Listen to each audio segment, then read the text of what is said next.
ตนรับเป็นเจ้าภาพจิตเจตนาศรัทธาที่จะรับเจ้าภาพกฐินกองละ200 บาทท่านไหนมีจิตเจตนาศรัทธา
ก่อน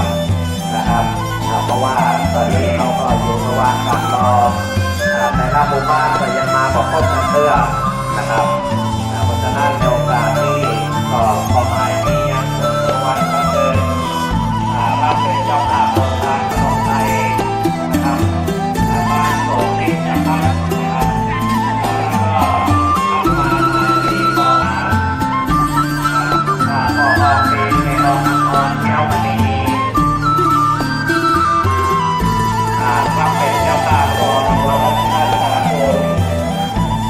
รับท่านรองการขนมเทศจังหวัดไทยเมืองเป็นโดยท่านวิสาเวชในการร่วมเป็นโครงการในครั้งนี้ในฐานะก็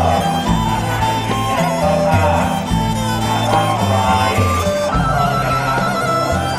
ที่ประกอบไปด้วย